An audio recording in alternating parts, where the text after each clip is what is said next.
باللہ من الشیطان الرجیم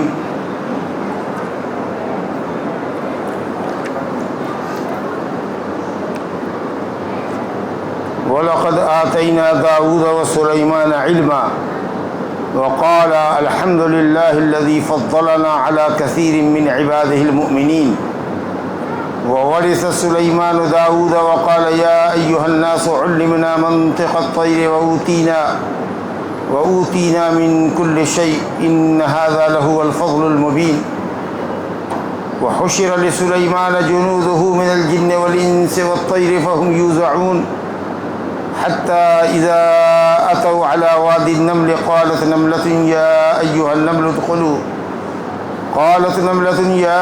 النمل ادخلوا مساكنكم لا يحطمنكم سليمان وجنوده وهم لا يشعرون فتبسم ضاحكا من قولها وقال رب أوزعني أن أشكر نعمتك التي أنعمت علي وعلى والدي وأن أعمل صالحا ترضاه وأدخلني برحمتك في عبادك الصالحين۔ یہ آیات جو آپ کے سامنے ابھی تلاوت کی گئی ہے یہ سورہ نمل کی آیات ہے، سورہ النمل کی، میم کے سکون کے ساتھ النمل جمع ہے اور اس کا واحد آتا ہے نملہ۔ اس میں ذکر آیا ہے حتی اذا اتوا علی وادی النمل، اسی اعتبار سے سورت کا نام نمل رکھا گیا ہے۔ انشاءاللہ اور بھی اس کے علاوہ آیتیں پڑھی جائیں گی، اس مضمون کو مکمل کریں گے۔ آسان سی تفسیر بیان کرتے ہیں جس سے آپ کے سامنے مقصود واضح ہو سکے۔ اللہ فرماتا ہے وَلَقَدْ آتَيْنَا دَاوُودَ وَسُلَيْمَانَ عِلْمًا، تحقیق کہ ہم نے داؤد کو اور سلیمان کو علم عطا فرمایا تھا۔ دونوں باپ بیٹے ہیں، حضرت داؤد علیہ السلام اور سلیمان علیہ السلام، جن کو اللہ تعالیٰ نے نبوت اور بادشاہت دونوں عطا فرمائی تھی۔ یہ پیشکش اللہ تعالیٰ نے اپنے نبی سے بھی کی کہ آپ نبی اور بادشاہ رہنا چاہتے ہیں یا نبی رسول اور بندہ رہنا چاہتے ہیں، تو آپ نے نبوت اور بندگی کو پسند فرمایا کہ میں رسول اور اللہ کا بندہ بن کے رہنا چاہتا ہوں، بادشاہ نہیں بننا چاہتا۔ بہرحال حضرت داؤد اور سلیمان علیہ السلام دونوں باپ بیٹے نبی بھی تھے اور بادشاہ بھی تھے، دونوں کے الگ الگ معجزات ہیں۔ دونوں کو جو اللہ تعالیٰ نے علم دیا تھا وہ علم نبوت عطا فرمایا تھا، علم شریعت عطا فرمایا تھا۔ علم سے مراد علم شریعت ہے۔ جہاں جہاں بھی قرآن مجید میں علم کا ذکر آیا ہے اور جہاں جہاں علماء کی فضیلت بیان کی گئی ہے، ان تمام جگہوں میں علم سے مراد علم شریعت اور علماء سے مراد علماء شریعت ہے، کیونکہ یہ قرآن اور حدیث کا علم ہے۔ اس کے علاوہ جو دوسرے عصری علوم ہیں، سائنس اور ٹیکنالوجی کے، جغرافیہ کے، فزکس، کیمسٹری، بائیولوجی وغیرہ کے جو علم ہے، یہ بذات خود قابل تعریف علم نہیں ہے۔ اگر ان کا انجام اچھا ہو، ان سے اچھے کام لیے جائیں، اس سے انسانیت کی خدمت کی جائے ان علوم کے ذریعے، تو انشاءاللہ وہ علم بھی محمود ہوگا۔ لیکن اگر مہلک ہتھیار تیار کیے جائیں، ہائیڈروجن بم تیار کیا جائے، انسانیت کو تباہ کیا جائے، جو ان علوم کے نتیجے میں بنائے جاتے ہیں، تو ظاہر ہے کہ یہ فساد اور دمار ہے۔ لیکن یہ شرعی علم بذات خود قرآن اور حدیث کا علم عبادت ہے، اور اس کا سیکھنا بنیادی حد تک واجبات اور فرائض کا علم ہو جائے، محرمات کا علم ہو جائے، صحیح عقیدے کا علم ہو جائے، یہ ہر مسلمان مرد عورت پر فرض ہے، جبکہ دوسرے علوم فرض کفایہ ہے۔ اسلام الحمدللہ عصری علوم کا مخالف نہیں ہے، لیکن یہ مسلمانوں کی ذہنی پستی کی علامت ہے کہ اسی کو علوم سمجھتے ہیں، اس کو قرآن اور حدیث کے علم کو وضو اور استنجا کے علم کی حد تک محدود رکھتے ہیں۔ گستاخی یہ کرتے ہیں کہ یہ وضو، استنجا، نماز، روزے کی حد تک کا علم ہے۔ جو علم ہے اصل تو وہ ہے سائنس اور ٹیکنالوجی کا علم، جس سے دنیا نے چاند پر، ستاروں پر کمندیں ڈالی ہے۔ اور نت نئی ایجادات کی ہے، یہ اصل میں انسانی پستی کی علامت ہے۔ اصل علم وہ ہے جو علم اللہ نے اپنے نبی کو دیا، انبیاء کرام کو دیا۔ بہرحال ثانوی درجے میں وہ علم ہے، لیکن علم اصل میں وہی ہے جو علم انسان کے اندر خشیت پیدا کرے، اللہ کا خوف پیدا کرے۔ انما یخشی اللہ من عبادہ العلماء، وہ علم جو انسان کے اندر اللہ تعالیٰ کا خوف اور اس کی خشیت پیدا کرے، وہ علم ہے، اور وہ علماء اصل میں علماء ہیں۔ تو اللہ تعالیٰ نے جو علم دونوں باپ بیٹوں کو عطا فرمایا تھا وہ علم شریعت تھا، علم نبوت تھا۔ دونوں باپ بیٹے نبی تھے، دونوں نے اس علم کی نعمت کو پا کر، نبوت کو پا کر دونوں نے قالا، دونوں باپ بیٹے نے کہا الحمدللہ، تمام تعریف اللہ کے لیے۔ اس نعمت علم کے اوپر، نعمت نبوت کے اوپر، علم شریعت ملنے پر دونوں باپ بیٹے نے اللہ سبحانہ و تعالیٰ کی تعریف کی الحمدللہ، جس کو اللہ رب العالمین نے نقل کیا ہے۔ اس طریقہ سے اللہ رب العالمین نے اپنی تعریف بھی کی ہے الحمدللہ کہہ کر کے، اور یہ اللہ کو زیب دیتا ہے کہ ہر حال میں اس کے لیے تعریف ہے۔ آپ کوئی خوبی کا کام کریں تو اپنی تعریف آپ نہ کریں، یہ آدمی کے لیے مناسب نہیں ہے، الا یہ کہ اگر کسی کو نیکی میں ترغیب دینے کی بات ہو تو آدمی کہہ سکتا ہے، علم کے لیے ضرورت ہو تو، لیکن شان کے لیے، اپنی حیثیت کو جتانے کے لیے اپنے علم کا اظہار نہیں کرنا چاہیے آدمی کو۔ اللہ رب العالمین نے اپنی تعریف کی ہے، وقال الحمدللہ۔ بہرحال یہ دونوں باپ بیٹوں نے اللہ کی تعریف کی۔ الذی فضلنا علی کثیر من عبادہ المؤمنین، ان دونوں نے کہا کہ تمام تعریف اللہ کے لیے جس نے ہمیں اپنے بہت سے مومنین بندوں پر فضیلت عطا فرمائی، بہت سے مومنین بندے پر۔ یہ تواضع دیکھیے باپ بیٹے کا، یہ نہیں کہا کہ ہم کو تمام مومنین پر فضیلت دی۔ اگر کہتے کہ تمام مومنین پر فضیلت ہوتی تو یہ بات صحیح نہ ہوتی۔ یقیناً تمام انبیاء میں سب سے افضل محمد صلی اللہ علیہ وسلم، اور ان دونوں باپ بیٹے سے بھی اور انبیاء کرام افضل ہے جو اولو العزم پیغمبر ہیں۔ حضرت نوح علیہ السلام ہے، حضرت موسیٰ علیہ السلام ہے، حضرت ابراہیم علیہ السلام ہے، حضرت عیسیٰ علیہ السلام ہے۔ وہ لوگ ان سے بڑھ کر ہیں درجے میں اور فضیلت میں، مقام اور مرتبے میں اللہ کے نزدیک۔ تو تواضع یہ دیکھیے کہ ملک اور بادشاہت اور نبوت کے ساتھ ساتھ ان دونوں باپ بیٹوں نے کیا کہا کہ بہت سے مومنین پر اللہ نے ہم کو فوقیت اور فضیلت کی۔ یہ تواضع ہونی چاہیے، چاہے جتنا بھی علم ہو جائے اور جتنا بھی پیسہ ہو، کہنا چاہیے کہ اللہ رب العالمین نے، اللہ تیرا شکر ہے کہ تو نے بہتوں سے اچھا بنایا ہے، سب سے اچھا نہیں۔ وَوَرِثَ سُلَيْمَانُ دَاؤُدَ، اور سلیمان داؤد کے وارث ہوئے۔ وارث بعد میں ہوتا ہے، مورث پہلے ہوتا ہے۔ وہ حضرت سلیمان علیہ السلام کے علم کے، نبوت کے اور دولت کے اور بادشاہت کے وارث ہوئے حضرت سلیمان۔ وقال، اور سلیمان علیہ السلام نے کہا یا ایھا الناس، اے لوگو، علمنا منطق الطیر، ہمیں چڑیوں کی بولی سکھائی گئی ہے۔ یہ بھی معجزہ تھا کہ کئی زبانیں اور کئی مخلوق کی زبانیں جانتے تھے حضرت سلیمان علیہ السلام۔ چڑیا جو بولتی ہے اس کو حضرت سلیمان سمجھتے تھے کہ کیا بول رہی ہے۔ یہ کمال کا معجزہ ہے اور کمال کا اللہ تعالیٰ کا فضل ہے۔ جو چڑیا جو بھی بولتی ہے، ہر چڑیا اپنے اپنائے جنس کو اپنی کچھ بات کہتی ہے جس کو وہ سنتی ہے، سمجھتی ہے۔ کوا اگر بولے تو کوا اس کی بولی سمجھتا ہے، مینا بولے تو مینا سمجھتا ہے، گوریا بولے تو گوریا سمجھتی ہے۔ جو پرندہ بولتا ہے وہ اس کا ہم جنس سنتا ہے۔ ہر پرندے کی بولی ہر پرندہ نہیں سنتا، اس میں بھی اقسام ہیں، انواع و اقسام ہیں۔ ہر پرندہ اپنے پرندے کو، اپنے ہی جیسے پرندے کو اپنی بات سمجھا پاتا ہے، اور اپنی زبان میں اللہ رب العالمین کی تعریف اور توصیف کرتا ہے۔ وَإِن مِّن شَيْءٍ إِلَّا يُسَبِّحُ بِحَمْدِهِ، ہر چیز اللہ رب العالمین کی تسبیح اور تقدیس بیان کرتی ہے۔ یہ الگ بات ہے کہ تم نہیں سمجھتے۔ حضرت سلیمان علیہ السلام کو اللہ نے پرندے کی بولی سکھائی۔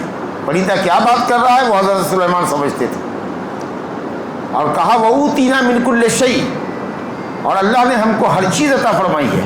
ہر چیز کا مطلب بتا چکے کہ ایسی چیز جو ملک اور سلطنت کو چلانے کے لیے اور پائیدار اور مضبوط مستحکم حکومت کو قائم کرنے کے لیے جو چیزیں درکار ہوتی ہیں وہ سب اللہ رب العالمین نے ہمیں عطا فرمائی ہے۔ فرماتے ہیں ان ھذا لہو الفضل المبین، بے شک یہ اللہ رب العالمین کا کھلا ہوا فضل ہے جو ہمارے ساتھ ہے۔ وحشر لسلیمان جنودہ، حضرت سلیمان کے لشکر کو جمع کیا گیا. انہوں نے کہا کہ لشکر کو جمع کرو ہمارے. تو ان کے لشکر میں جن تھے. من الجن من بیانیہ ہے. حضرت سلیمان کے لیے ان کا لشکر جمع کیا گیا. جنوں میں سے جن ان کے لشکر میں سے جنوں کو اللہ تعالیٰ نے حضرت سلیمان علیہ السلام کے تابع کیا تھا, مسخر کیا تھا. والانس اور انسانوں میں لشکر تھے, ان کے فوجی لوگ تھے. والطیر اور چڑیوں کی بھی ایک کھیپ تھی جو ان کے لشکر میں تھی. چڑیوں کے لشکر میں ہونے کا کیا کام تھا بھائی؟ چڑیا کیا کر سکتی تھی؟ پانی لاتی تھی. دیکھنے کے لیے کہاں پانی. اچھا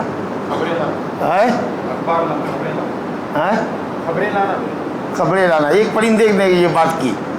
چڑیوں کا گول تھا فوج کے اندر, تاکہ فوجیوں کو جب میدان میں لڑائی کے میدان میں جب دھوپ لگے تو یہ سارے پرندے سر کے اوپر اپنے بازو پھیلا کر کے پورے میدان میں سایہ کرتے تھے. یہ لشکر تھا جو لوگوں کے سروں پر سایہ کرنے کے لیے تھا. پورا کا پورا لشکر ہوتا تھا ان کا. فہم یوزعون, وہ سب اکٹھا کیے گئے اور سب میں مانیٹر بنائے ہوئے تھے, ذمہ دار, کہ سب اپنے اپنے فوج کا کمانڈر ہوگا اور ترتیب دے گا فوج کو. انسانوں کا اپنا ایک لشکر ہے, جنوں کا بھی ہے, پرندوں کا بھی ہے. سب اکٹھے کیے گئے, سب روکے گئے اور کہا کہ سب صف لگاؤ. ایک دم انتہائی انتظام کے ساتھ, جیسے فوجی لگتے ہیں لائن میں, ویسے سب کو لائن میں لگاؤ. حتیٰ اذا اتوا علی وادی النمل, جب یہ پورا لشکر حضرت سلیمان کا جمع کیا گیا اور سب کو لے کر کے چلے, جنوں کو, انسانوں کو, پرندوں کو لے کر کے جب چلے کسی محاذ پر, تو ان کا گزر ہوا ایک وادی سے جس کا نام تھا وادی نمل. ایک وادی کا نام تھا وادی نمل, شاید اس لیے نمل وادی پڑی ہوگی کہ اس میں چوٹیاں زیادہ رہی ہوں گی. سمجھا کہ نہیں؟ کچھ لوگ کہتے نہیں, ایسی وادی سے گزرے جس میں چوٹیاں تھیں, گویا یہ اس کا نام نہیں تھا, لیکن قرآن نے کہا وادی نمل, وادی نمل سے گزرے. تو آپ کہہ لیجئے کہ اس وادی کا نام وادی نمل تھا. ایسی ایک میدان سے گزرے, وادی کہتے ہیں جو پہاڑ کے دامن میں ہوتی ہے جگہ, ویلی جس کو کہتے ہیں, تو ایک ایسی ویلی سے گزرے جس میں چوٹیاں تھیں. نہیں, قرآن کے ظاہری لفظ سے دلیل سمجھ میں یہ آتا ہے کہ اس وادی کا نام ہی وادی نمل تھا. بہت اچھی بات. جب فوج کو جو دیکھا تو چوٹی نے محسوس کیا کہ فوج آ رہی ہے, اور دل بادل لشکر تھا ان کے پاس, انسانوں کا, جنوں کا, پرندوں کا. تو قالت نملۃ, ایک چوٹی نے کہا. اب اکثر مفسرین نے کہا کہ چوٹیوں کی سردار نے کہا, جو چوٹیوں میں بڑی چوٹی تھی اس نے کہا, ایسا قرآن نے نہیں کہا. قالت نملۃ, ایک چوٹی نے کہا. ضروری نہیں کہ سردار تو اپنے کام میں لگا رہتا ہے. اگر فوج کہیں سے آ جائے تو کوئی بھی آدمی آبادی کا اگر دیکھتا ہے اور اس کا خوف محسوس کرتا ہے تو کہتا ہے لوگو فوج, ہلاکت ہے, بھاگو, پناہ کی جگہ لو. کوئی بھی دیکھتا ہے, اس میں یہ نہیں کہ سرداری اعلان کرے گا. تو یہ کہنا کہ جو چوٹیوں میں جو سردار چوٹی تھی اس نے یہ آواز لگائی, یہ اپنی طرف سے اضافہ ہے مفسرین کا. قالت نملۃ, کسی بھی چوٹی نے, نکرہ ہے, کسی بھی ایک چوٹی نے یہ آواز لگائی. اللہ اکبر. اور کیا کہا؟ یا ایھا النمل, اے چوٹیو. یا ایھا النمل, یا نملو نہیں کہا, کیونکہ اصل میں یا نملو کہتے تو اکثر بولنے میں پہلا لفظ آدمی سنتا نہیں ہے, نملو ہوتا تو نہیں سمجھا. یا ایھا النملو بعید کے لیے استعمال کیا. اے چوٹیوں کی جماعت. پوری وادی میں کتنی چوٹی تھی, اللہ اکبر. یہ دیکھیے اللہ رب العالمین کا کمال, اور چوٹیوں کو جو قوت دی تھی کہ اس کی آواز, اتنی چھوٹی سی مخلوق ہے, آپ بتائیے, اور وہ آواز تمام چوٹیوں کو اس میدان کے اندر جو تھی وہ پہنچ گئی. آج اللہ تیری قدرت. ادخلوا مساکنکم, غضب کی آیت ہے, غضب کی آیت. اتنی بلاغت, اتنی چھوٹی سی مخلوق نے جو بات کہی اس کو رب العالمین نے اپنے کلام میں تعبیر کیا ہے. دیکھیے اس کے اندر خطاب بھی ہے, اس کے اندر حکم بھی ہے, اس کے اندر نصیحت بھی ہے, اس کے اندر چیتاونی بھی ہے, اس کے اندر عذر بھی ہے. اتنے موضوعات اس کے اندر ہے. کہ یا ایھا النمل, یہ تو خطاب ہوا, اے چوٹیو. خطاب کرنے کا مطلب یہ ہوتا ہے کہ متوجہ ہو جائے چوٹی. اگر کسی کو کہیں یا ابا بکر, یا فلاں جو آدمی موجود ہے یہاں پر وہ متوجہ ہوگا لوگوں کے درمیان سے، تو اس لیے خطاب کا فائدہ ہوتا ہے۔ کیا کہا؟ اب امر دیکھیے، حکم دیکھیے، اب حکم میں محبت کا، رہنمائی کا پہلو، ادخلوا مساکنکم، اپنے اپنی بلوں میں گھس جاؤ، داخل ہو جاؤ اپنے اپنے بلوں میں، یہ حکم ہے اور ہدایت ہے کہ اپنے اپنے بلوں میں داخل ہو جاؤ۔ لا یحطمنکم سلیمان و جنودہ، خطرہ ہے، ڈرا رہی ہے، چتا رہی ہے، خوف دلا رہی ہے کہ سلیمان اور ان کے لشکر کہیں تم کو پیس نہ دیں۔ لا یحطمنکم، ملیا میٹ نہ کر دے تم کو، اور عذر بتا رہی ہے کہ اس میں ان کا کوئی قصور بھی نہیں ہوگا، وہم لا یشعرون، درا حالے کہ ان کو شعور بھی نہیں ہوگا۔ اتنا دل بادل لشکر ہے کہ کون چوٹی کو دیکھ کے چلتا ہے زمین میں کہ کہاں چوٹی ہے، فوج ہے جا رہی ہے، آگے دیکھ رہی ہے فوج، ریلا چل رہا ہے، تو لاشعوری طور پر وہ تم ان کے قدموں کے نیچے آ جاؤ گی۔ اس کا مطلب ہوا کہ جان بوجھ کر کے چوٹی کو مارنا نہیں چاہیے، کیونکہ چوٹی اللہ رب العالمین کی تسبیح بیان کرتی ہے۔ ایک نبی کو ایک چوٹی نے کاٹ لیا تو انہوں نے پوری چوٹیوں کی بستی کو جلا دیا، بخاری شریف کی حدیث ہے۔ آپ اللہ نے کہا حلّا نملۃ واحدہ، اگر مارنا ہی تھا تو ایک چوٹی کو کیوں نہیں مارا جس نے تم کو کاٹا تھا؟ پوری چوٹیوں کو تم نے جلا دیا، ایک امت کو جلا دیا جو اللہ تعالیٰ کی تسبیح بیان کرتی ہے۔ اللہ، اسے چوٹیوں کو مارنا نہیں چاہیے، الا یہ کہ وہ ایذا ثانی کا ذریعہ بنے آپ کے لیے، تب آپ ان کو مار سکتے ہیں، سمجھا کہ نہیں؟ یا اسی طریقے سے پاؤڈر وغیرہ کا چھڑکاؤ کر دیجیے گھر کے اندر تاکہ وہ نکل جاتی، کہیں آپ اور اپنی جگہ لے لیتی۔ تو کہا کہ لاشعوری طور پر اگر کچلے جاؤ گے تو اس پر ان پر کوئی گناہ اور ملامت بھی نہیں ہوگی، اپنی سیفٹی کرو، بل میں گھسو۔ آنن فانن، چوٹیوں نے سنا اور وہ اپنے بلوں میں گھس گئے۔ اچھا، چوٹیوں کا ایک کمال یہ بھی ہے کہ وہ بل بڑا گہرا بناتی ہے تاکہ اوپر سے اگر بھاری سے بھاری چیز بھی اگر گزر جائے تو اس کے مکان پر کوئی اثر نہ پڑے، ورنہ پاؤں کے نیچے دب کے وہ مر جائے گی۔ تو اس سے بہت ڈیپ گہری جاتی ہے اور کوشش کرتی ہے کہ اونچی جگہ پر بنائے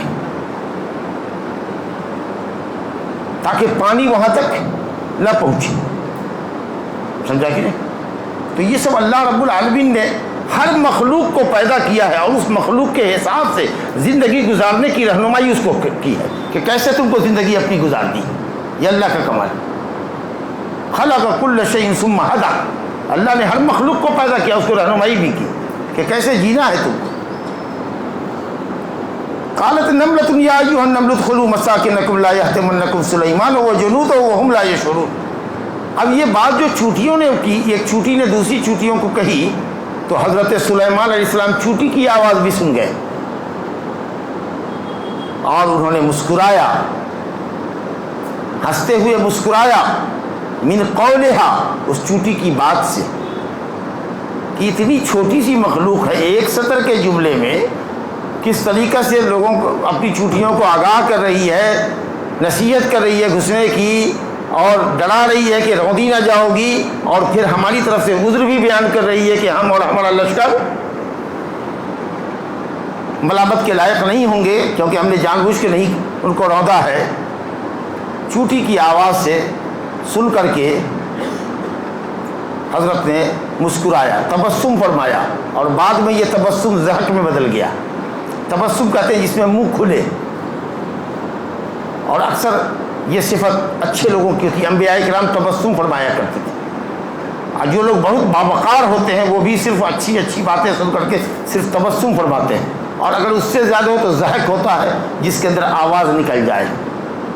اور اس سے بھی بڑھ کر کے جو اچھی بات نہیں ہے، جو وزادار آدمی کے لیے، معتبر آدمی کے لیے، باعزت آدمی کے لیے، باوقار آدمی کے لیے مناسب نہیں ہے، وہ تیسرا مرحلہ ہے قہقہہ لگانا، پورا حلق نکال کر کے ہاں ہاں ہاں ہاں کر کے بولنا۔ تو ہنسی کا 3 مرحلہ ہے، پہلا مرحلہ ہے تبسم، دوسرا مرحلہ ہے ضحک، اور تیسرا مرحلہ ہے قہقہہ۔ تو فتبسم یعنی شروع میں تو مسکرائے، اور اس کے بعد اس کی بولی پر صرف مسکراہٹ نہیں رہی، تھوڑی سی آواز بھی ہنسنے کی نکل گئی اس کی آواز سے، اور اس پر انہوں نے رب تعالیٰ کا شکر ادا کیا۔ اب یہ چوٹیوں نے محسوس کیا، نملہ نے کہا یا ایھا النمل، اب انہوں نے دیکھا یا محسوس کیا. اب تو آپ لوگ زولوجی پڑھنے والے لوگ ہیں، آج کل سائنس کیا کہتی ہے؟ چوٹی کو آنکھ ہوتی ہے کیا؟ ہے کسی کو تحقیق؟ نہیں ہے تو کیجیے گا.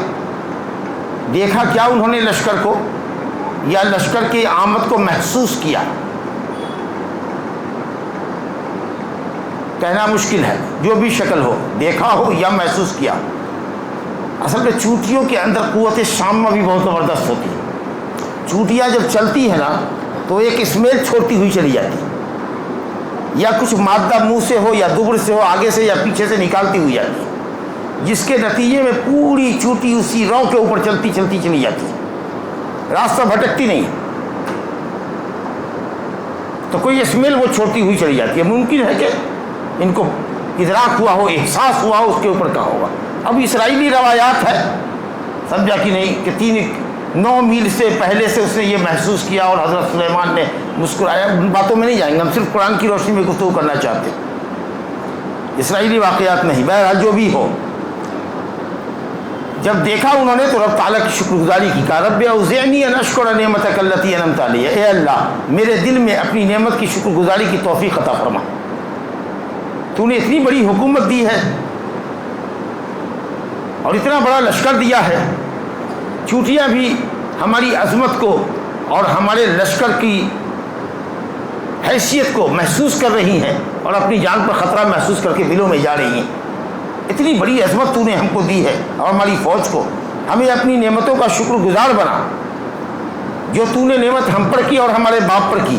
اپنے اوپر جو نعمت کی ہے اس کی تو شکر گزاری ہم کریں گے. ہمارے باپ دادا پر بھی جو اللہ نے نعمت کی ہے اس کی بھی شکر گزاری باپ دادا نے کی ہے کہ نہیں کی ہم نہیں جانتے ہیں، لیکن ہم کو بھی کرنی چاہیے، کیونکہ باپ دادا پر کسی کے بھی نعمت ہو وہ نعمت آپ ہی کی ہے. اگر آپ کے باپ کی کوئی تعریف کرے، آپ کے دادا کی کوئی تعریف کرے تو آپ کا سینہ خوشی سے پھول جاتا ہے. تو اگر اللہ تعالیٰ نے آپ کے باپ دادا پر نعمت کی ہے تو یہ در حقیقت آپ پر نعمت ہے، اس لیے آپ کو اس نعمت کا بھی شکریہ ادا کرنا چاہیے. وَأَنَا عَمَلَ صَالِحًا تَرْضَىٰ، یہ جو جملہ انہوں نے استعمال کیا ہے، یہ شکریہ کا کون سا طریقہ ہے؟ زبان سے تعریف کی ہے اللہ کی. اور اس کے بعد کہہ رہے ہیں وَأَدْخِلْنِي بِرَحْمَتِكَ، نیک عمل کروں، توفیق دے کے نیک عمل کروں جس سے تو راضی ہو. اور اللہ تعالیٰ اسی عمل سے راضی ہوتا ہے جو اس کی رضا اور خوشنودی کے لیے کیا جائے اور اس کی شریعت کے مطابق کیا جائے اور اس سے تو راضی ہو. وَأَدْخِلْنِي بِرَحْمَتِكَ فِي عِبَادِكَ الصَّالِحِينَ، اور تو اپنی رحمت سے مجھ کو اپنے نیکوکار بندوں میں شامل کر لے. یاد ہوگا آپ کو کہ سورہ یوسف کے واقعے میں پردے سے کے ساتھ ہم نے وہاں کہا تھا کہ حضرت یوسف نے بھی دعا کیا ہے توفنی مسلما والحقنی بالصالحین. یہاں حضرت سلیمان بھی کہہ رہے ہیں وادخلنی برحمتک فی عبادک الصالحین. حضرت ابراہیم خلیل اللہ علیہ السلام کے متعلق بھی کہا ہے کہ صاحب وہ اللہ تعالیٰ کے صالحین بندوں میں سے تھے. ابراہیم وکان امۃ قانتا للہ شاکرا لانعمہ اجتباہ وہداہ الی صراط مستقیم وآتیناہ فی الدنیا حسنۃ وانہ فی الآخرۃ لمن الصالحین. تو بتایا تھا کہ اگر کیٹیگری متعین کیجیے گا تو سب سے اونچی کیٹیگری ہے انبیاء کرام کی، اس کے بعد ہے صدیق کی، اس کے بعد ہے شہداء کی، اس کے بعد صالحین کی. لیکن اگر یہ ترتیب قائم نہ کیجیے اور صرف کہیے کہ اللہ مجھ کو صالحین میں بنا جیسا کہ حضرت انبیاء نے دعا، تو مکمل صلاح اور پختگی اور ایمان اور تقوی ہم کو عطا فرما. تو انشاءاللہ تعالیٰ یہ نبوتی کے مقام کی طرف اشارہ کرنا کہ سب سے مکمل صلاح اور تقوی اگر اختیار ہوتا ہے تو کس کو ہوتا ہے؟ انبیاء کرام کو ہوتا ہے. بہرحال یہ جو انہوں نے تعریف کی ہے تو ایک تعریف نعمت کے اوپر زبان سے اللہ تعالیٰ کی شکر گزاری اور عمل کے ذریعے شکر گزاری اور دل کے ذریعے کہ دل میں یہ احساس کرو یہ نعمت اور یہ فضل اللہ سبحانہ و تعالیٰ کی طرف سے. نعمت کی پر جو شکر گزاری ہوتی ہے اس کی ادائیگی کے یہ 3 طریقے ہوتے ہیں. دل سے اللہ رب العالمین کی قدر و منزلت کو سمجھو، زبان سے اس نعمت پر اللہ تعالیٰ کی تعریف کرو الحمدللہ ھذا من فضل ربی، اور اس کے بعد جس نعمت کا جو تقاضا ہے، علم دیا ہے تو دوسروں کو علم دو، مال دیا ہے تو محتاجوں کو مال دو، جی جاہ اور مرتبہ اللہ نے دیا ہے تو جاہ اور مرتبے سے دوسرے کو فائدہ پہنچاؤ. چلیے صاحب، بیچ میں یہ باتیں آ گئی تھی جب وہ چڑیوں کی لائن لگ رہی تھی اور لشکر ان کا چڑیوں کا تیار ہو رہا تھا تو حضرت سلیمان علیہ السلام نے جائزہ لیا اپنے لشکروں کا. تو چڑیے کے لشکر کا جب جائزہ دے رہے تھے کہ کون کون پرندہ ہے نہیں ہے، تو انہوں نے ایک چڑیے کو وتفقد الطیر، ایک خاص پرندے کو، الف لام کے ساتھ لگا ہوا ہے، ایک خاص پرندے کو انہوں نے گم پایا، موجود نہیں تھا. فقال ما لی لا اری الہدہد، یہ کیا میں دیکھ رہا ہوں؟ میں ہدہد کو نہیں دیکھ رہا ہوں. مجھے کیا ہو گیا کہ میں ہدہد کو نہیں دیکھ رہا ہوں؟ میں نہیں دیکھ رہا ہوں، میری نظر کا قصور ہے یا واقعی وہ نہیں ہے؟ ام کان من الغائبین، وہ غائبین میں سے. ہدہد کو تلاشا. اب یہ جیسا کہ انہوں نے کہا مشہور ہے کہ ہدہد ایک جو خاص پرندہ ہے جس کے سر کے اوپر کلغی ہوتی ہے، وہ پانی کی تلاش بہت کرتا ہے. وہ اپنے چونچ سے زمین کو مارتا ہے تو اس کو اندازہ ہو جاتا ہے کہ نیچے پانی ہے. یہ ثبوت کہاں سے ملا؟ ہے کوئی جیولوجی کا طالب علم جو یہ کہہ دے کہ ہاں اس چڑیے کے اندر یہ خصوصیت ہے؟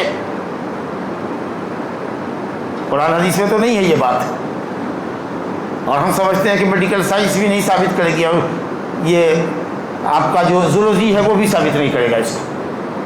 تو یہ صرف ایک باتیں چل رہی ہے کہ ہدہد کو پتہ پانی کا ہوتا ہے، لے کے چل رہے تھے، اس لیے تلاش کر رہے تھے کتنا بڑا لشکر پانی پیے گا کیوں. ارے ایک سے ایک عفریتوں میں جن ان کے ساتھ تھا، پورا سمندر اٹھا کے لے آتا. پانی کی اگر ضرورت ہوتی تو پورا تالاب اٹھا کر کے لے آتا. اس ہدہد چھوٹے پرندے کی کیا ضرورت تھی؟ تو یہ کہے ہوئے کہ یہ پانی کی تلاش کرنے میں تھا کہ کہاں پر قافلہ رکے گا اور وہاں پر مشین لگائے گی یا کھودا جائے گا. سمجھا کہ نہیں؟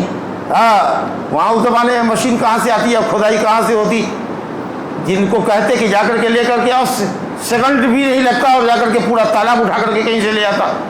سمجھا کہ نہیں؟ تو یہ کہنے کی بات ہے. بس ہدہد نامی پرندے کو انہوں نے تلاشا. تو یہ میں نہیں دیکھ پا رہا ہوں اس کو، گول میں چھپی ہوئی ہے یا کہ واقعی وہ غائب ہے. لَأُعَذِّبَنَّهُ عَذَابًا شَدِيدًا، اس کو سخت عذاب دوں گا، یا نہیں تو اس کو ذبح کر دوں گا، یا نہیں تو وہ مضبوط دلیل لائے کہ وہ ہے کہاں، غائب ہونے کی وجہ کیا ہوئی. اب تو چڑیے کی بولی تھی، جب یہ خبر ہوئی ایسا وائرلیس لگا ہوا تھا کہ صاحب اس کو خبر مل گئی. اس کے مالک نے کہا ہدہد تو کہاں ہے؟ ادھر مالک تلاش ہے، تو کدھر ہے؟ تیری خیر نہیں ہے، جلدی آ. بس فمکث غیر بعید، ابھی تھوڑی دیر گزرا تھا کہ وہ ہدہد آ گیا، اور آتے ہی وہ اترخا ہوا. اب یہاں پر دیکھ لیجیے، پرندہ ہے اپنا چل چل کے آیا، تو اب دم کو نیچے کیے ہوا ہے، سر کو نیچے کیے ہوا ہے. کدھر تھا وہ مفسر وہاں کھڑا ہو کے دیکھ رہا تھا. پرندہ ہے، آیا، کہا احط بما لم تحط بہ، میں وہ علم لے کر کے آیا ہوں جو علم آپ کے پاس نہیں ہے. ہر چند کے اللہ نے اتنی بڑی دولت آپ کو دی ہے، اتنی بڑی حکومت دی ہے، اتنا بڑا نبی بنایا ہے، لیکن جو علم میرے پاس ابھی ہے، کرنٹ نیوز جو میں لے کر آیا ہوں، وہ آپ کے پاس نہیں ہے. یہ نہیں کہا کہ آپ جو میں جانتا ہوں وہ آپ اس سے ناواقف ہیں، جاہل ہیں.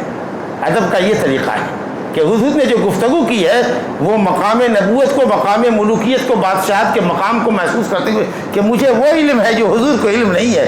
جیسے حضرت ابراہیم خلیل اللہ علیہ السلام نے اپنے باپ سے کہا تھا، یا ابت قد جاءنی من العلم ما لم یأتک بہ، ما لم یأتک، ابا مجھ کو وہ علم اللہ نے دیا ہے جو علم آپ کو نہیں دیا ہے.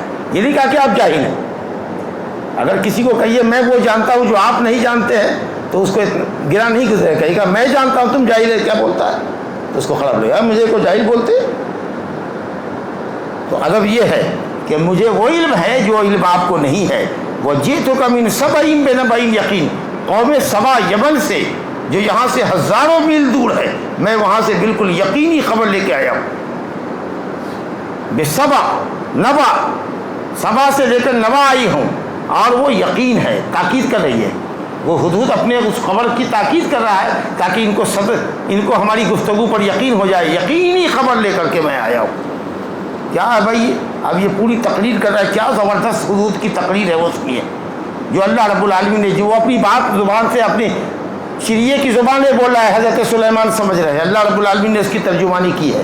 کہا انی وجدت امرأۃ تملکہم، میں نے سبا میں پایا ہے، قوم سبا کو جو یمن میں ہے، کہ اس کی ملکہ ایک عورت ہے، اس کی ملکہ ایک عورت ہے. وَأُوتِيَتْ مِنْ كُلِّ شَيْءٍ، اس کی بھی حکومت بہت لمبی چوڑی ہے، اس کے پاس بھی ملک چلانے کے لیے ہر طرح کا ساز و سامان موجود ہے. وَلَهَا عَرْشٌ عَظِيمٌ، اور اس کا ایک بہت بڑا عرش ہے، سنگھاسن ہے جس پر وہ بیٹھتی ہے. اب کا 80 ہاتھ لمبا، 40 ہاتھ چوڑا، 30 ہاتھ کھڑا، لگے سیڑھیاں لگا کر چڑھا کرتی رہی ہوگی. بہت بڑا ہے، رہا ہوگا بہت بڑا. سونے چاندی کے پائے رہے ہوں گے، اس کے اوپر ہیرے جواہرات جڑے رہے ہوں گے. بظاہر ہے کہ بادشاہ عورت ہے تو اس کا سنگھاسن تو ہوگا ہی. اچھا، لیکن ایک بڑا عرش ہے اس کا. لیکن میں نے اس کو اور اس کی قوم کو پایا ہے کہ وہ سورج کو سجدہ کرتی ہے. وہ عورت مشرکہ ہے، سورج کی پرستش کرتی ہے. اس کا مطلب ہے کہ سورج کی پرستش بہت پہلے سے ہے نا. حضرت سلیمان السلام کے زمانے میں یہ بلقیس سبا سورج کی پوجا کر رہی ہے. آج بھی سورج کی پوجا ہو رہی ہے نا. ہاں، آپ کو بتانے کی تو ضرورت نہیں ہے. یہ اللہ کو چھوڑ کر سورج کو پوج رہے ہیں. وَزَيَّنَ لَهُمُ الشَّيْطَانُ أَعْمَالَهُمْ، اور شیطان نے شرکیہ اعمال کو ان کے لیے مزین کر دیا ہے. یہ گناہ کو مزین کر دینا، خوبصورت بنا کر پیش کرنے کا کام کون کرتا ہے؟ شیطان کرتا ہے. لیکن کہیں کہیں پر اللہ نے کہا زینا لہم اعمالہم، ہم نے ان کے لیے اعمال کو مزین کر دیا ہے. تو تقدیر کے اعتبار سے کہ اللہ تعالیٰ نے اس کی تقدیر میں لکھا ہے. لیکن مزین کرتا کون ہے ایکچولی؟ عملی طور پر گمراہ کون کرتا ہے؟ شیطان یا اس کا نفس امارہ. تو شیطان نے غیر اللہ پرستی کو، سورج پرستی کو ان کے لیے مزین کر دیا ہے. فَصَدَّهُمْ عَنِ السَّبِيلِ فَهُمْ لَا يَهْتَدُونَ، اور شیطان نے سورج کی پوجا کو اتنا مزین کر دیا ان کے لیے کہ اللہ تعالیٰ تیرے صحیح راستے سے، السبیل الف لام کے ساتھ ہے، تیرا جو صحیح راستہ ہے، توحید کا راستہ جو ایک راستہ ہے، اور شرک کی راہیں تو نہ جانے کتنی راہیں، تیرے اس سیدھے راستے سے، توحید کے راستے سے شیطان نے لوگوں کو روک رکھا ہے. چنانچہ وہ ہدایت نہیں پا رہے. اللہ یسجدو للہ، ان لوگوں کو کیا ہو گیا ہے؟ کیسے بیوقوف لوگ ہیں کہ اللہ کو سجدہ نہیں کرتے. یہ حدود کر رہا ہے، ان کے اوپر کمنٹ کر رہا ہے. یہ کیوں اللہ کو سجدہ نہیں کرتے؟ اس اللہ کو. اب یہ دیکھو، وہ صفت ہے جو دنیا کے کسی بھی معبود کے اندر نہیں پائی جا سکتی، اور یہی دلیل ہے کہ دنیا کے سارے معبودات اللہ کے علاوہ باطل ہیں. کہا اس اللہ کو سجدہ یہ کیوں نہیں کرتے جو الذی یخرج الخبا فی السماوات والارض، جو آسمان سے پوشیدہ چیز کو ظاہر کرتا ہے اور زمین سے پوشیدہ چیز کو ظاہر کرتا ہے. آسمان سے پوشیدہ چیز ہمارے لیے کیا ظاہر ہوتی ہے؟ بارش. اور زمین سے پوشیدہ چیز وہ دانہ جو کسان جوتتا ہے زمین کو اور اس کے اندر ڈال کر کے مٹی برابر کر دیتا ہے، مٹی کے اندر دانہ چلا جاتا ہے. وہ چھپے ہوئے دانے کو پودے کی شکل دینے والا اور بدلیوں سے پانی برسانے والا کون ہے؟ اللہ ہے. دنیا کے کسی معبود میں یہ طاقت؟ وَيَعْلَمُ مَا تُخْفُونَ وَمَا تُعْلِنُونَ، اور جو تم چھپاتے ہو اور جو تم ظاہر کرتے ہو سب کو اللہ جانتا ہے. ارے اللہ تو وہ ہے، اللہ لا الہ الا ہو، جس کے سوا کوئی بھی معبود حقیقی نہیں ہے. یخرج الخبا، یہ توحید ربوبیت ہے کہ جو آسمان سے بارش برساتا ہے، زمین سے پودے نکالتا ہے. لا الہ الا ہو توحید الوہیت ہے، توحید عبادت ہے. رب العرش العظیم، اور عرش عظیم کا رب ہے. العرش العظیم، العرش العظیم بولے تو وہی جو آپ کے دماغ میں ہے، رب العالمین کا عرش جو اللہ کی سب سے بڑی مخلوق ہے اور پوری کائنات اس گنبد کے نیچے، اس عرش عظیم کا مالک ہے. لیکن یاد رکھیے، جو توحید ربوبیت ہوتی ہے نا، توحید ربوبیت تستلزم توحید الاسماء والصفات. رب وہی ہوتا ہے جو عالم ہو، جو علیم ہو، جو حکیم ہو، جو قدیر ہو، جو ہر چیز پر قادر ہو. وہی جو چاہتا ہے کرتا ہے. فعال لما یرید جو ہوتا ہے وہی ہوتا ہے جس کے اندر خوبیاں ہوں. جب اتنی تقریر حدود نے کر لیا تو حضرت سلیمان علیہ السلام تروی کر رہے ہیں، تروی، تثبت. اتنی بات بیان کرنے کے بعد ہم سمجھتے کہ بالکل ٹھیک کہہ رہا ہے یہ پرندہ. لیکن جلدی مت کرو. کوئی بھی آدمی، کتنا بھی اچھا آدمی آ کے کوئی خبر کرے، اس خبر کی تصدیق کرو، تحقیق کرو. یہ اچھی بات ہے. جلدی میں کوئی فیصلہ نہ کرو. حضرت عمر فاروق رضی اللہ عنہ کے پاس ابو موسیٰ اشعری آ رہے، 3 مرتبہ سلام استئذان کیا، چلے گئے، حدیث بھی سنائی. حضرت موسیٰ ابو موسیٰ صحابی ہیں، بھلا حضرت عمر کو ان کی بات پر یقین کیسے نہ ہوتا، لیکن تثبت اور تحقیق کے لیے کہا اور بھی گواہی پیش کرنی پڑے گی کہ تمہارے علاوہ کوئی اور بھی اس حدیث کو جانتا ہے کہ نہیں جانتا ہے. سمجھا؟ وہ حدیث ایک دم عام تھی. انصاریوں کے درمیان مسجد میں دوڑتے ہوئے، بھاگتے ہوئے، ہانپتے کانپتے ابو موسیٰ آئے اور کہا کہ ایسی ایسی بات ہے ورنہ ہماری پٹائی ہوگی. تو انصاریوں نے کہا کہ ہمارے میں جو سب سے چھوٹے عمر کا لڑکا ہے اس کو بھی یہ حدیث معلوم ہے، یہی گواہی دے گا تمہاری. تو حضرت عمر فاروق نے افسوس کا اظہار کیا کہ بازار کی مشغولیت نے ہم کو بہت سی حدیثوں سے محروم کر دیا. جب جا کے افسوس کا اظہار کیا تو تروی کیا، انہوں نے کہا سننظر، ہم دیکھیں گے، ابھی تم پر مکمل یقین نہیں کرتے، ہم دیکھیں گے. اصدقت، کہ تو نے سچ کہا ہے، تو سچ بول رہا ہے، ام کنت من الکاذبین، یا تو جھوٹوں میں سے. کیا کمال ہے قرآن مجید کا اور کیا اسلوب ہے. اگر کہتے تو سچ بول رہا ہے کہ تو نے جھوٹ کہا ہے تو ڈائریکٹ ہٹ لگتی. تو سچ بولنا تو اچھی بات ہے، تو اسے کہا صدقت، ہم دیکھیں گے کہ تو نے سچ کہا یا یہ کہ تو جھوٹوں میں سے کوئی ایک جھوٹا ہے. سیدھے نہیں کہا کہ تم نے جھوٹ کہا. انداز دیکھیے.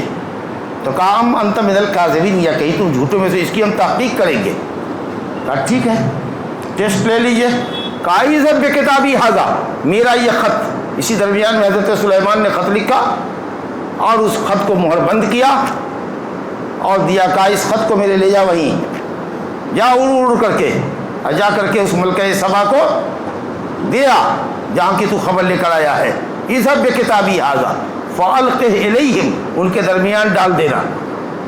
جی ان کے درمیان اپنی گفتگو کر رہی ہے، اپنے عرش پہ بیٹھی ہوئی ہے، اپنے سنگھاسن پر بیٹھی ہوئی ہے اور اس کے بڑے بڑے درباری وزراء منسٹران سب رائے مشورہ کر رہے ہیں. ایک پرندہ آیا اور اڑتا ہوا بیچ کے اندر اس نے خط کو ڈراپ کر دیا، خط گرا دیا اور کہا کہ وہاں ٹھہر کے مت رہنا ورنہ تمہیں پکڑ لیں گے، آنے نہیں دیں گے. تم کو جا کے پھر خبر بھی لے کے آنا ہے. اسے تو گراتا ہوا وہاں سے نکل جائے گا آگے اور کہیں کسی خاص جگہ پر جا کر کے چھپ کے سنے گا، دیکھے گا کہ یہ لوگ اس خط کو پڑھنے کے بعد آپس میں رائے مشورہ کیا کر رہے ہیں. اب وہ خبر لے کر کے آ. اللہ فالقہ الیہم ثم تولی عنہم، وہاں سے سیدھے بھاگ جانا آگے، وہاں پر رکنا نہیں تاکہ سمجھے نہیں کہ بھیجا ہوا پرندہ ہے، پکڑ لے اس کو. سمجھا کہ نہیں؟ اور دیکھو کہ وہ لوگ کیا جواب دیتے ہیں میرے خط کا. عورت کتنی ہوشیار ہے. یہاں سے اس ملکہ سبا کی عقل مندی سنی.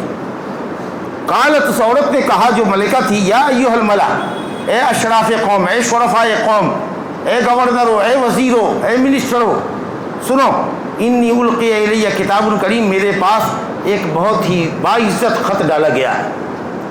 یہ باعزت خط کیوں تھا؟ باعزت خط اس لیے تھا کہ کاغذ اچھا تھا کیا، یا چمڑا اچھا تھا، تحریر اچھی تھی، لفاف بند تھا، اس کے اوپر موم کی مہر لگی ہوئی تھی. علماء نے کہا یہ سب باتیں تھیں، لیکن اصل جو بات ہے وہ بات کم ہی لوگوں نے کہا کہ وہ خط اس لیے برگزیدہ ہے اور اچھا ہے کہ اس کا مضمون بھی بڑا اچھا تھا. اتنا مختصر خط اور ساری بات حضرت سلیمان کہہ گئے ہو، یہ اصل میں کمال ہے. اور عربی زبان جاننے والی عورت تھی، اس خط کی جامعیت سمجھ رہی تھی. تو ظاہری باہری جو چیز رہی ہوگی وہ تو اپنی جگہ، اور اس خط محفوظ طریقے سے لفاف بند اور اس کے اوپر سیل مہر لگی ہوئی، وہ سب اپنی جگہ پر، لیکن مضمون بھی بڑا نرالا تھا. کتاب الکریم، کریم ہر چیز میں جو اچھی سے اچھی چیز ہوتی ہے نا اس کو کریم کہتے ہیں. یعنی اس سے بڑھیا خط آج تک، میں نے اس عورت نے کہا کہ اس سے اچھا خط آج تک دیکھا ہی نہیں ہم. کہا انہ من سلیمان، یہ خط سلیمان کی طرف سے. وانہ بسم اللہ الرحمن الرحیم، انہوں نے شروعات کی ہے بسم اللہ الرحمن الرحیم سے. تو کیا انہ من سلیمان خط میں لکھا تھا؟ جیسے لکھتے تھے نا نبی صلی اللہ علیہ وسلم خط لکھتے تھے کہ من محمد عبد اللہ و رسولہ الی ہرقل عظیم الروم، تو کیا اسی طرح سے تھا کہ انہ من سلیمان بن داؤد الی بلقیس یا الی ملکۃ سبا، ایسا کچھ تھا؟ اگر کہتے ہیں کہ ایسا تھا اگر، تو پھر بسم اللہ الرحمن الرحیم کو پہلے آنا چاہیے تھا، یا من سلیمانہ کے بعد بسم اللہ الرحمن نہیں آنا چاہیے تھا. بسم اللہ کہاں ہوتا ہے؟ شروع میں ہوتا ہے. اس کا مطلب یہ ہوا کہ خط میں کہیں دائیں بائیں نیچے انڈیکیٹ رہا ہوگا کہ یہ خط کہاں سے چلا ہے، لیکن خط کا جو مضمون شروع ہو رہا تھا وہ بسم اللہ الرحمن الرحیم سے تھا۔ اس نے دیکھ کر کے سمجھا، یا لفاف کے اوپر ممکن ہے کہ اندر میں نام سینڈر کا نہ رہا ہو، لفاف کے اوپر سینڈر کا نام رہا ہو، دیکھ لیا ہوگا۔ اور سلیمان علیہ السلام کو جانتی تھی، سمجھا کہ وہ ملک شام کے بادشاہ ہیں، تو اس لیے لوگوں سے کہا کہ یہ خط سلیمان کا ہے لیکن میں پڑھتی ہوں اس کو، بسم اللہ الرحمن الرحیم اللہ تعالوا علیہ واتونی مسلمین۔ بس ہم سے بڑھنے کی کوشش، ہمارے مقابلے میں سر اٹھانے کی کوشش مت کرو، اور تم سب کے سب مسلمان ہو کر آ جاؤ، اسلام لے آؤ۔ سب کے سب کا مطلب کیا ہے؟ پورا یمن آ جاتا ہے ان کے یہاں اٹھ کر کے، مندوبین، چنندہ لوگ، ملکہ آ جائے، وزراء آ جائیں، گورنران آ جائیں، اور ہر قبیلے کا سردار آ جائے جو اپنے قبیلے کی طرف سے اسلام قبول کر لے، معاملہ ختم ہے۔ اور مسلمان ہو، اور ہمارے سامنے سر اٹھانے کی اور ہم سے بلند ہونے کی کوشش مت کرنا، بس اتنا ہی مختصر۔ بسم اللہ الرحمن الرحیم اللہ تعالوا علیہ، مجھ پر اٹھنے کی، مجھ سے بڑھنے کی جسارت مت کرو، اور سب کے سب مسلمان ہو کے آ جاؤ۔ قالت یا ایھا الملا، کہا کہ اے سردارو، افتونی فی امری، اس معاملے میں فتویٰ دو، مشورہ دو، رائے دو، کیا کرنا چاہیے؟ ارے بادشاہ تم ہو، جو فیصلہ کرنا ہے تم کرو، لیکن اگر کسی طرح کا کوئی فیصلہ اکیلے لیتی ہے وہ عورت، اور ملک کو نقصان ہوتا ہے، فوج کو نقصان ہوتا ہے، اور ملک کی سالمیت کو خطرہ ہوتا ہے، تو کل سارے گورنران مل کر کے اس کو تختے سے بے دخل کریں گے اور کہیں گے کہ ملکہ سلامت آپ کی وجہ سے ہوا تھا۔ لیکن جب اس مشورے میں سارے وزراء شریک رہیں گے تو نفع اور نقصان کا جو بھی ہوگا معاملہ وہ سب کے سر جائے گا، کوئی کسی کو الزام نہیں دے گا تمہارے کہنے پر ایسا کیا تھا، تمہارے کہنے پر ایسا کیا تھا، تمہارے کہنے پر ایسا کیا تھا۔ دیکھیے کتنی ہوشیار ہے۔ کہا تم سب مشورہ دو، اس خط میں اب کیا کرنا چاہیے؟ ما کنت قاطعۃ امر، میں کوئی حتمی فیصلہ نہیں لے پا رہی ہوں، یہاں تک کہ تم لوگ گواہی دو، اسٹیٹمنٹ دو کہ کیا کرنا چاہیے۔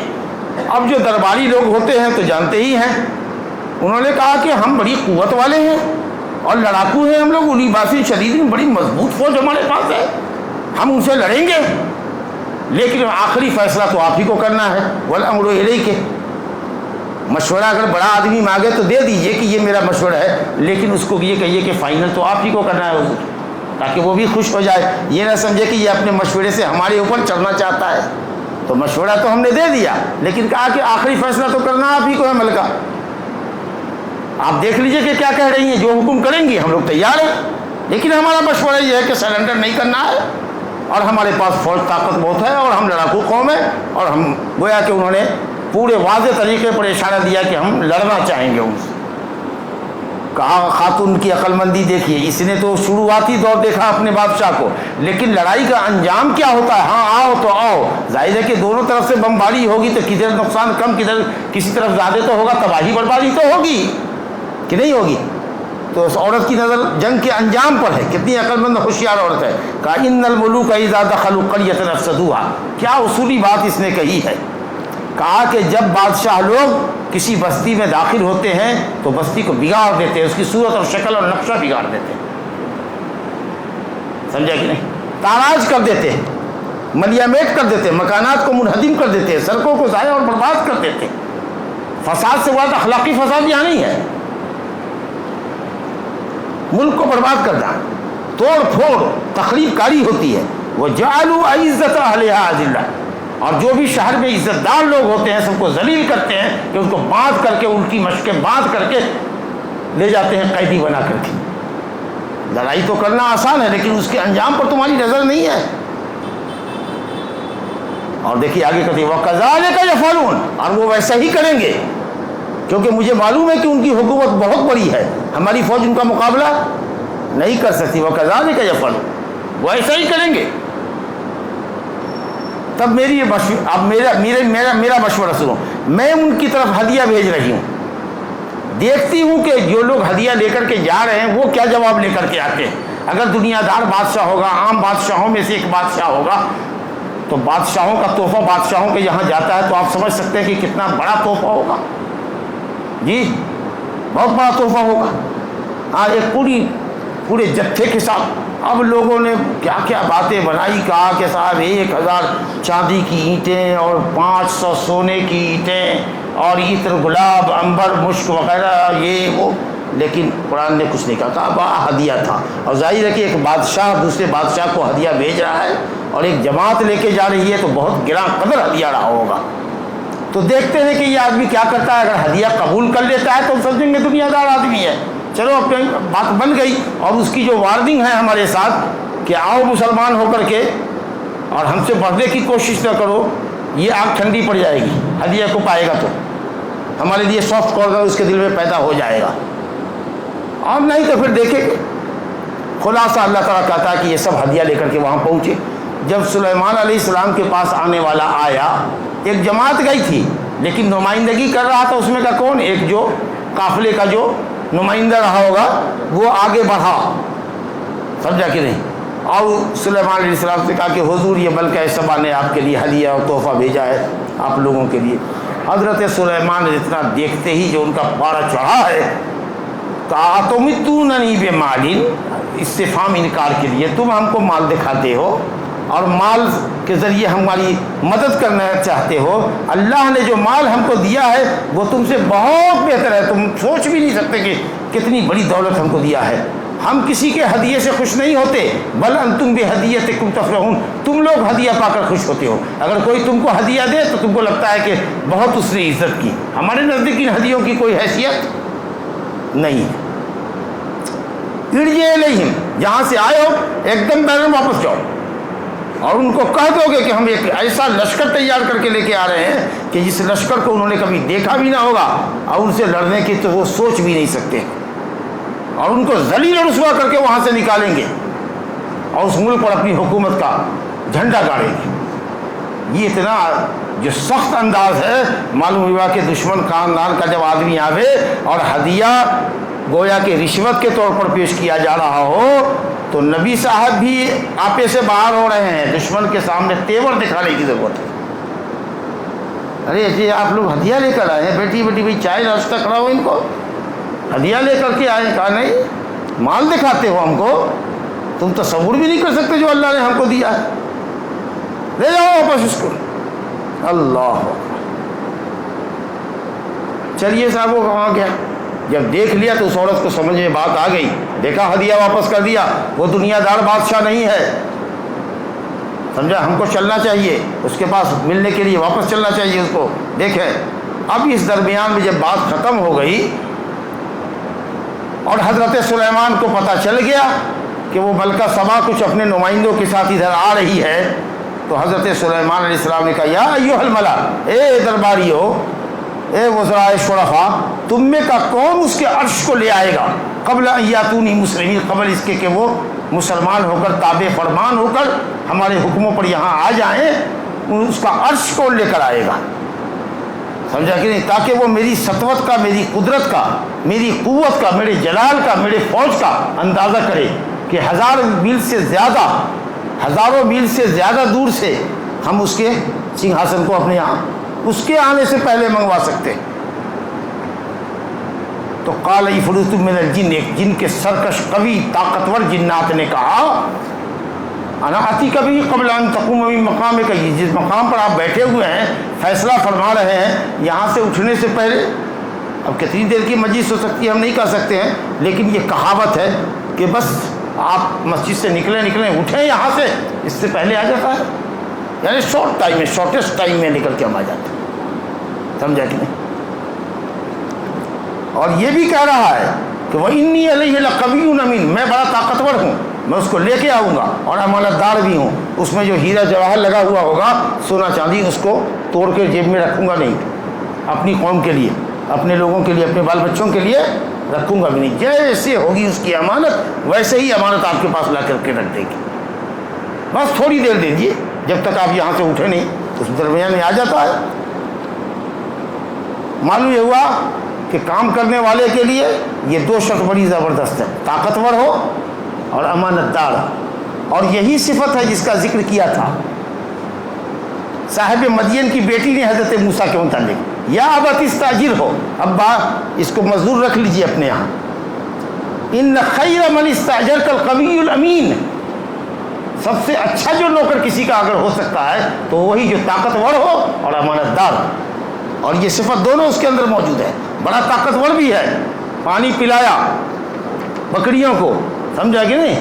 ہاں، جو بکری کے چرواہے سب سے دمگئی کر رہے تھے، چرنے نہیں دیتے، ای بیچاری شریف زادیاں تھیں، دونوں کنارے تھی، تو بعض مفسرین نے لکھا ہے کہ کوئی اور کہا کہ کہیں اور کوئی ہے کنواں، تو کہا ہے مگر 10 آدمی اس پر پڑی ہوئی اس کو اٹھاتا ہے۔ ارے یہ سب کہاں جاتے ہو؟ کاٹو جی، ہٹو ہٹو ہٹو، تم لوگوں کو شرم نہیں آتی ہے؟ 2 لڑکیاں کھڑی ہیں پیچھے بکریاں لے کر کے، تم لوگ آگے کر رہے مستی مار رہے ہو، ہٹو ہٹو، ان کی بکریاں پلا دو، ہٹو۔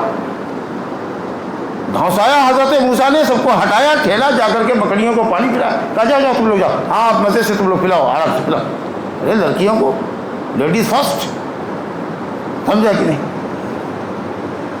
تو دیکھا کہ صاحب سب کو ہٹا کر کے، اور جو سب سورما بنا رہتا تھا، بکری کا چرواہا سے گنڈا موالی جو بنا رہتا تھا، دیکھا کہ اس آدمی کے سامنے کچھ اس کی سٹی پٹی نہیں ہے، گم ہو گئی، کہا بڑا طاقتور آدمی تھا، بغیر ڈرے بھیرے اس نے ہماری بکریوں کو پانی پلا دیا، اور بہت امانت دار آدمی ہے۔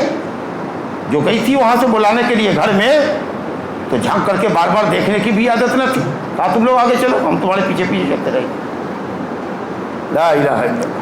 تو کہا اس عفریت من الجن، بڑے طاقتور جن کہ میں بڑا قوی اور امین ہوں۔ قال الذی عندہ علم الکتاب، وہاں ایک عالم تھا موجود جس کے پاس اللہ نے کتاب کا علم دیا تھا، بڑا عالم تھا، توریت و زبور کا علم رکھنے والا آدمی تھا۔ اس نے کہا کہ حضور، قبل اس کے کہ آپ کی آنکھ جھپکے، آپ جدھر دیکھ رہے ہیں پلک جھپکنے سے پہلے وہ سنگھاسن، اس عورت کا عرش یہاں موجود پائیے گا۔ اللہ، یہ کہ تو لائے گا، دیر لگائے گا کچھ، سمجھا کہ نہیں؟ میں تو آپ کو بس، آپ پلک جھپک رہی ادھر دیکھ رہے ہیں، ایسے آپ دیکھیے، رکھا ہوا ہے۔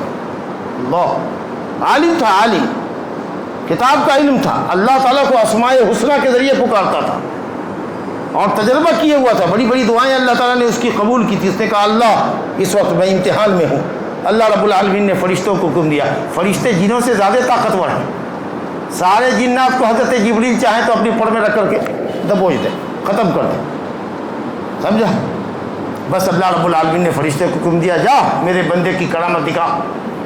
بس جیسے ہی حضرت سلیمان نے پلک جھپکی اور دیکھا، تو یہ نہیں کہ لایا جا رہا ہے، آلریڈی پہلے سے موجود ہے۔ اللہ، قال الذی عندہ علم من الکتاب، جس کے پاس کتاب کا علم تھا، عالم آدمی تھا، کانا آتی کا بھی قبل آئی ارتد، آپ کی پلک جھپکی نہیں اور وہ آج چیز آپ کے پاس ہوگی۔ فلما راہ مستقر عندہ، اللہ اکبر، یہ جو دیکھا کہ ہمارے یہاں ایسے ایسے بھی لوگ ہیں، ایسے ایسے علماء اور فضلاء ہیں، ایسے ایسے پہنچے ہوئے پیر لوگ ہیں جی، تو کہا ھذا من فضل ربی، یہ میرے رب کا فضل ہے، جو میرا خاص رب ہے اس کی فضیلت دیکھی کہ میرے درمیان کیسے کیسے لوگ اللہ نے پیدا کیے، وہ مجھے آزمانا چاہتا ہے، لیبلونی، اتنے انعامات کر کے کہ میں اس کی نعمتوں کا شکر گزار بنتا ہوں یا ناشکری کرتا ہوں۔ اور یاد رکھو، جو اللہ کا شکر گزار ہوتا ہے وہ اپنا بھلا کرتا ہے، اور اگر کوئی اللہ کی نعمتوں کا انکار کر دے، ناشکری کر دے، تو اللہ رب العالمین غنی کریم ہے، سب سے بے نیاز ہے، اور اس کے باوجود بھی ان ناشکروں کو اللہ تعالیٰ اپنی کرم فرمائی سے دیتا ہی رہتا ہے، اتنا حلیم و بردبار۔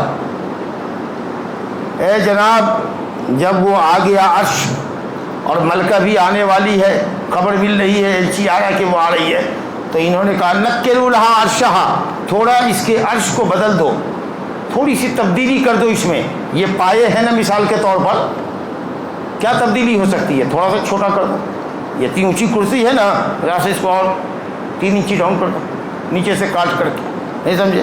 یہ وائٹ ہے نا، اس کو تھوڑا سا لال کر دو، ٹھیک ہے؟ یہاں کچھ اور کلر ہے، اس کو کلر کو بدل دو، ہم اس کی ذہانت کا امتحان لینا چاہتے ہیں، سمجھا کہ نہیں؟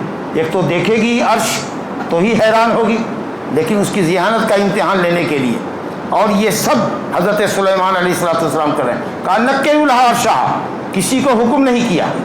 کبھی کبھی ایسا ہوتا ہے، بڑا آدمی بھی کسی کو اگر حکم دینا، نہیں میں نہیں کرتا، ارے بعد میں جوتا کھائے گا لیکن کہہ دے گا نہیں کرے گا، تو بادشاہ کی بادشاہت ہچکولے کھاتی ہے، اس لیے بڑے لوگ کسی کا نام نہیں لیتے ہیں۔ آئے مجلس میں کہا پانی، اب 100 آدمی دوڑے گا پانی کے لیے، سمجھ میں آیا؟ ہاں، ایم بی اگر آ جائے لوگوں میں کے درمیان میں، کہیں چلے جائیں کہا قہوہ تو دیکھیے گا کہ 20 آدمی 20 منسٹر دوڑے گا تو طرف قہوہ قہوہ قہوہ. اسی لیے بڑے لوگ کسی کا نام نہیں لیتے ہیں، فلانا چائے پانی رکھو. کہا نکروا لہا عرشا، کوئی بھی، اب ہر کوئی تیار، تو اسے کسی کو نامزد نہیں کہا اس کے ذرا سا عرش کو بدلو، تو تھوڑا سا اس کا لک چینج کرو، مگر تھوڑا ہی کرنا. دیکھتا ہوں کہ وہ ہدایت پاتی ہے کہ یہ اسی کا عرش ہے یا ان لوگوں میں سے ہوتی ہے جو ہدایت نہیں پاتی. جب وہ عورت آئی تو حضرت سلیمان علیہ السلام نے کہا یا کسی نے کہا قیلا، کہا گیا اس عورت کو، واضح نہیں ہے، کہا ہاکذا عرش، کہ کیا آپ کا سنگھاسن، آپ جس تختے پر بیٹھتی ہیں، فیصلہ کرتی ہیں، منسٹروں سے بات کرتی ہیں، کیا وہ ایسے ہی ہے کیا؟ ہاکذا ایسے ہی ہے کیا؟ کتنی ہوشیار ہے، کہتی ہے کانہ، لگتا ہے کہ ویسے ہی ہے. یہ نہیں کہا کہ وہی ہے. اگر کہتی کہ وہی ہے تو جھوٹ ہوتا کیونکہ آپ نے چینجنگ کر دی. اب کہتی کہ نہیں ہے تو بھی غلط ہو جاتا کیونکہ تھا وہی، تھوڑی سی چینجنگ تھی. تو جیسا سوال کیا ویسے ہی جواب دیا. کہا کہ آپ کا عرش ایسے ہی ہے، کہا لگتا ہو ویسے ہی ہے. اگر آپ کو لگتا ہے کہ ایسے ہی ہے تو ہم کو بھی لگتا ہے کہ ویسے ہی ہے. آپ سمجھ آ رہے ہیں؟ اللہ اکبر. وَأُوتِينَا الْعِلْمَ مِنْ قَبْلِهَا وَكُنَّا مُسْلِمِينَ. وَأُوتِينَا الْعِلْمَ، حضرت سلیمان کا یہ قول ہے کہ اللہ تعالیٰ نے اس عورت کے آنے سے پہلے ہم کو یہ علم دی، عطا کر دیا تھا، اور ہم تو پہلے سے اللہ تعالیٰ کے تابعدار ہیں. وہ عورت مسلمان نہیں تھی. جن مفسرین نے کہا کہ وہ کنّا مسلمین، یہ عورت کی گفتگو ہے، یہ نہیں ہے. وَأُوتِينَا الْعِلْمَ مِنْ قَبْلِهَا، اس عورت سے پہلے ہم کو اللہ تعالیٰ نے علم دیا. وہ کنّا مسلمین، حضرت سلیمان علیہ السلام کا جملہ ہے. وَصَدَّهَا مَا كَانَتْ تَعْبُدُ مِن دُونِ اللَّهِ. اب یہ ایک سوال کا جواب ہے کہ جب اتنی کلیور تھی، اتنی بریلینٹ عورت تھی، تو آج تک اس کو سمجھ میں نہیں آیا کہ سورج کو کیوں پوجا کر رہی ہے. صبح شام اس پر جل ڈال رہی ہے، اس کو پوج رہی ہے. اتنی عقل مند ہے. اگر کوئی یہ پوچھے تو اللہ نے اس کا جواب دیا کہ اصل میں بات یہ ہے کہ پیدا ہوئی، پلی بڑھی کہاں؟ سورج کے پجاریوں کے درمیان. تو جس ماحول میں پلی، اس ماحول کا انسان کے اوپر بڑا اثر پڑتا ہے. ہر شخص فطرت اسلام پر، فطرت توحید پر پیدا ہوتا ہے، لیکن اس کے ماں باپ، اس کا پڑوس، اس کا خانوادہ، اس کے معاشرے کے لوگ اس کو یہودی، عیسائی، مجوسی بنا دیتے ہیں نا. حدیث فَأَبَوَاهُ يُهَوِّدَانِهِ وَيُنَصِّرَانِهِ وَيُمَجِّسَانِهِ. تو اس لیے ماحول کی پروردہ تھی اور پھر حکومت کے کام میں لگ گئی. اس موضوع پر کبھی سوچنے کا اس کو موقع ہی نہیں ملا. بجھا کے پرمپرا ہے، پرمپرا جی بہت زمانے سے ایسا ہوتا ہوا آ رہا ہے، ہمارے باپ دادا ایسا کرتے ہوئے آ رہے ہیں. تو اس ماحول کی، جس ماحول کی پروردہ تھی نا، اس لیے وہ ماحول نے گویا کہ اس کو یہ سوچنے کی کبھی فرصت نہیں دی. دیکھا کہ ہر کوئی جھال بجانے والا ہی ہے، ہر کوئی سورج کو ہی نمن کر رہا ہے، پوجا کر رہا ہے. تو اس نے بھی کبھی نہیں سوچا کہ کیا بلا ہے. اسی کا جواب اللہ تعالیٰ دے رہا ہے. وَصَدَّهَا مَا كَانَتْ تَعْبُدُ مِن دُونِ اللَّهِ. جس چیز نے اس کو روکا اللہ کے علاوہ کی پوجا کرنے سے کہ وہ اوائڈ کرے، وہ بات یہ صرف یہ تھی کہ اِنَّهَا كَانَتْ مِن قَوْمٍ كَافِرِينَ، وہ کافروں قوم میں سے تھی، انہی کے درمیان پلی بڑھی تھی، اس لیے کبھی نہیں ہوا. اب آخری ایک آیت ہے قِيلَ الْحَقُّ لِلسَّحْرِ. اب حضرت سلیمان نے کہا یا درباریوں نے کہا کہ اب تو یہ گفتگو باہر ہو رہی ہے، لاؤن میں ہو رہی ہے، ذرا چلا جائے محل کے اندر. سمجھا کہ نہیں؟ اب یہاں بھی اس کی ہوشیاری کو حضرت سلیمان نہ پڑے ہیں. کہا کہ چلیں محل کے اندر. اثر کہتے بڑی اونچی بلڈنگ کو، بہت اونچی بلڈنگ، محل. تو چلی ہمت والی ہے. جب اس نے دیکھا تو پتھر کے اوپر شیشہ ایسا ڈالا گیا تھا جس میں لگتا تھا کہ پانی نیچے سے رینگ رہا ہے، چل رہا ہے، اور پانی کی لہریں موج مار رہی ہیں اس کے اوپر. اب یا تو نیچے سے، سمندر کے نیچے سے اس طرح کا شیشہ نکالا ہوگا عفریت من الجن، یا ممکن ہے کہ اس طرح کا بنوایا گیا ہوگا کہ دیکھنے سے اتنا صاف شفاف ہو اور لگے کہ پانی کی لہریں اس کے اوپر آ رہی ہیں، جا رہی ہیں، ایک لہر کے بعد ایک لہر، ایک لہر کے بعد ایک لہر، جیسے سمندر کے کنارے ہوتا ہے نا، ویسے لہریں اس شیشے کے اوپر چل رہی ہیں. اس نے جو دیکھا تو سمجھا کہ شاید پانی ہے. تو اس نے یہ سمجھ کر کے کہ انہا لجا، یہ تھپیڑا ہے پانی کا، موج ہے، کشفت عن ساقیہا، اس نے اپنی پنڈلی کھول لی. پنڈلی سے کپڑا اٹھا رہا ہے. اس کا مطلب یہ ہے کہ پہلے پوری پنڈلی اس کی، پورا قدم اس کا ڈھکا ہوا تھا. سمجھا؟ تو اگر کہتی کہ نہیں جاتی پانی ہے تو ڈرپوک سمجھی جاتی، ملکہ ہے نا. ہاں ارے یہ تو پانی ہے کیسے جاتی؟ کہا چلیے داخل ہوئیے. ہاں چلیے. سمجھا کہ؟ اور یہ سمجھ کر کے پنڈلی کھولا، زیادہ کپڑا نہیں اٹھایا، صرف پنڈلی کھولا. کہا محل ہے ان کا تو ظاہر ہے کہ اسے سمندر کی گہرائی تھوڑی ہوگی، پانی بھی اگر ڈالا ہوگا، نہیں سمجھا، تو تھوڑا پانی ہوگا، گھٹنے تک ہوگا اور کیا ہوگا. اچھا اگر بے وقوف ہوتی تو کپڑا نیچے سے لٹکائے ہی ہوتی، تو اگر لٹکائے ہوتی تو کپڑا اس کا نیچے تک گیلا ہوتا، جو شاہی لباس تھا وہ گیلا ہوتا، تو اب وہ گیلے کپڑے میں کیسے رہتی؟ آپ سمجھا کہ نہیں؟ تو بزدل بھی نہیں تھی کہ وہ اس محل میں نہ جائے، پانی سے گھبرا جائے، اور کپڑا نیچے تک رکھنے والی بھی نہیں تھی کہ وہ گیلا نہ ہو. سمجھا کہ نہیں؟ تو جیسے ہی انہوں نے اٹھایا تھا کپڑا، حضرت سلیمان علیہ الصلوۃ والسلام نے کہا قال انہ سرح ممرۃ من قواریر، یہ جو محل ہے اس کے اوپر چڑھا دیا گیا ہے شیشہ.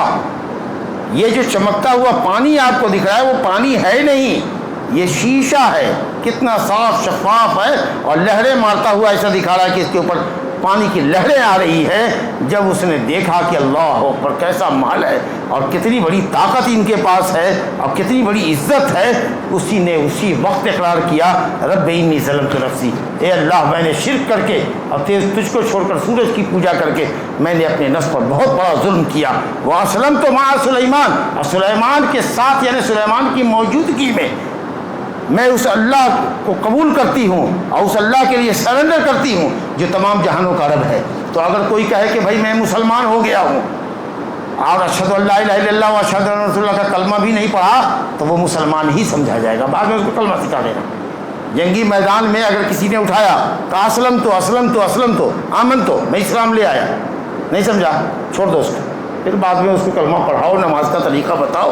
اس نے کہا میں مسلمان ہو گئی. سلیمان کے ساتھ اللہ رب العالمین کے لیے معاملہ یہاں آ کر کے سٹاپ ختم ہوا. اب سلیمان السلام نے شادی کیا کہ نہیں کیا اس کا تو ذکر نہیں ہے، لیکن اتنی ہوشیار عقل مند قابل عورت اگر کسی کے پاس بھی ہو تو وہ کب نہیں چاہے گا کہ اس سے شادی کر لے. تو امید کی جاتی ہے کہ کر لیا ہوگا اور کر لینا چاہیے، اور اتنی اچھی ہوشیار عورت کو چھوڑنا نہیں چاہیے تھا. سمجھا کہ نہیں؟ ہے لیکن کچھ یقینی طور پر نہیں کہا جا سکتا کہ انہوں نے کیا ہی، لیکن اگر ایسا ہوتا ہو یا ہوا ہوگا تو یہ بڑا اچھا فیصلہ رہا ہوگا ان کا کہ اتنی ہوشیار اتنی عقل مند عورت سے شادی کر لینا چاہیے. ویسے بھی حضرت سلیمان علیہ السلام کے پاس 100 بیویاں تھیں، تو کیا فرق ہے اگر 101 ہو جائے تو. سبحان اللہ و بحمدہ، سبحان اللہ العظیم. اقول قولی ھذا واستغفر اللہ لی و لکم.